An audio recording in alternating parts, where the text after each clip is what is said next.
right, welcome back. Another episode of MLB picks for today. Just going over yesterday. Red Sox, 10 hits, 1 run, beat Oakland 1-0, and the Cardinals, 10 base runners with walks and hits, and they only scratched across two. So, uh, pretty painful, but get there with the Kansas City under and the Glass now under K's. A little sweaty. Got one strikeout his final 6 outs. Had a rough 6 innings, so that was nice to watch. Today now, leading off early game, Detroit Tigers got them plus 113 on the money line.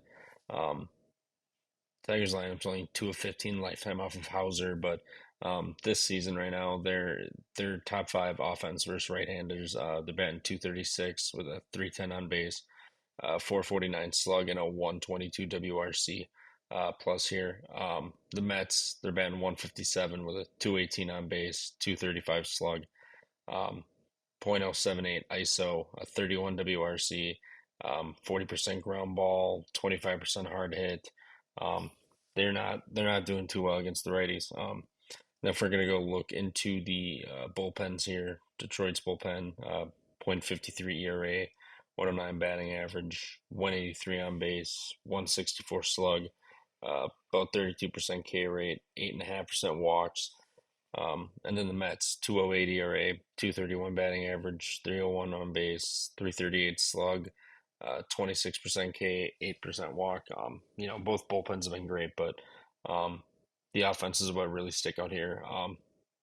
Especially Casey Mize hasn't pitched in about um, probably close to 2 years, roughly. I know it's been the 2022 season, so um, he looks pretty good in spring training. So we'll see how he does. And I'm also just the Mets are the Mets, so um, give me the Tigers here early to start this one off in game one of the doubleheader.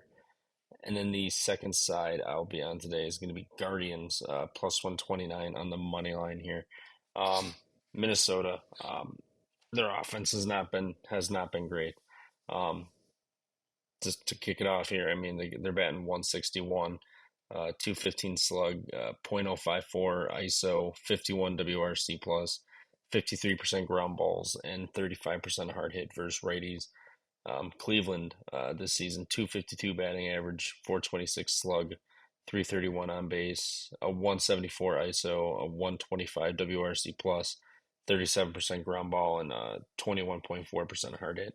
So they're not crushing the ball, but they're doing what they do, and they're putting balls in play and playing small ball, just getting steals, moving guys up, doing what they need to do. Um, Twins are sending out Pablo Lopez. This lineup for the Guardians has a lot of success from him.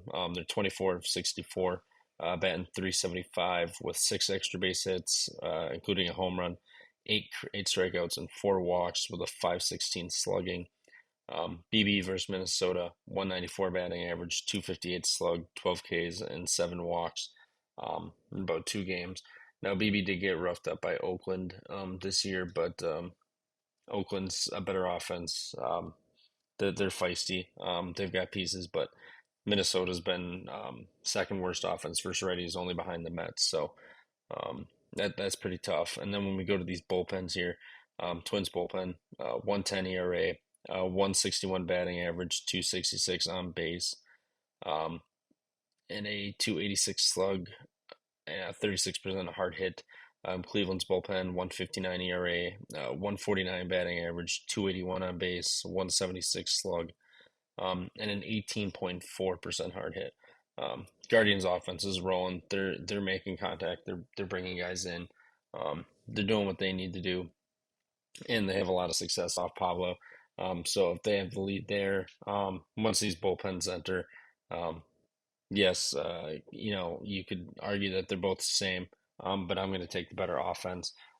Here, the Twins have just not been great offensively this year, and they're barely scraping by versus righties. So um, I would play first five here, but I like Cleveland full game here and at this number. I think it's worth a stab. I don't think BB's going to be um, getting roughed up like he was at Oakland here. So, and Pablo, I think, is going to do some regression here from his last outing. So, Give me the Guardians on this one. The two player props I have tonight, I'm going with O'Neal Cruz in the Pittsburgh game. Um, this season, his Statcast for the last two games at least. He sat a game, he came back, and he's hit the granted small sample size, but he's hit the ball a lot better. His launch angle is at 11 degrees. Exit velocity is at 99.25. He's had three hard hit balls in the last two games, with a 107 WRC plus. Versus righties, he's batting career. He's batting 265 with a 509 slug, 244 ISO, 128 WRC plus, and a 38% hard hit. Josiah Gray versus lefties at home last year, he was allowing 251 batting average, 412 slug, 22 homers, 426 ERA, a 515 FIP, 31% hard hit, and a 48% fly ball rate. The wind is blowing out to both center, right field at 13 miles an hour. And also the Nationals bullpen versus lefties. This season, they're allowing 219 with a 500 slug, two homers, 57% fly ball, and a 33% hard hit rate. O'Neal Cruz is going to launch a ball into the solar system here pretty soon. And I think we get a cruise missile today. I mean, if you're, excuse me, Gray last year versus righties also, his home run per nine went up to 1.5, 31% hard hit. His fly ball rate was at 48% versus 41% overall. The home run to fly ball rate goes up a full percentage point. And O'Neal Cruz versus righties. Last year, small sample size, but early, his hard hit was 10%. His fly ball rate was 53%, and his home run to fly ball rate went up a full percentage point also. Um, he's been getting close these last couple days. I think he's going to get it done today. So O'Neal Cruz over 1.5 bags plus 115, and Sprinkle the homer at plus 450. And then the second prop guy I'm attacking today is going to be Bobby Witt Jr. over 1.5 bases and home run. Only one game this season he hasn't gone over two total bags, so I will take that. Um, the stat cast for him this season, he's had 5 barrels, 13 hard hit balls, 2+ in every game except for the home opener. So I'm not too worried about him today versus Michael Soroka in this White Sox bullpen. Bobby Witt versus righties this season alone, he's 10 of 25, 7 extra base hits, two ding dongs, 429 batting average, 857 slug, 429 ISO, 286 WRC plus. Obviously, those numbers are probably not going to be sustainable all year. He's definitely going to regress a little bit. He's not going to have a 429 ISO all year and a 286 WRC plus, but he's breaking right now, and Soroka is not the guy who's going to shut him down unless he just keeps walking him the whole time. Not to mention he's got a 47% fly ball rate with a 53% hard hit rate this year, so he's getting a hold of it when he is. Soroka, one game this year versus righties, he was 3 of 10, one homer, 600 slug with a 40% hard hit rate. Last year versus righties, he allowed a 321 batting average, 589 slug, 659 ERA, four homers, 30% hard hit, and a 42% fly ball rate. So I'm Bobby Witt today. He's gonna keep doing his things. I think the Royals have a good day, but I really like Bobby Witt in this one.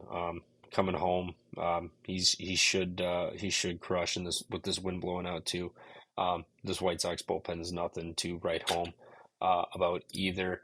And if you look at Bobby Witt's numbers versus righties last year, his hard hit was 37%. His home run to fly ball rate was 12%. So I mean it was a little down versus was lefties, which were about 13.5%, but he's still was connecting. And then Soroka last year, home run per nine at 2.6, 30% hard hit, 42% fly ball, like I'd said. I mean he gives up contact and hard contact. So Bobby Witt today, he's gonna get his bases. I think he's gonna leave the yard too. I believe this is their first home game of the year also, so that should be a little motivation for him to get get a homer. I mean, as if it's not already motivating enough. But those are the two props for the day, and that will do it. So thank you very much for checking it out, and we will see you guys tomorrow.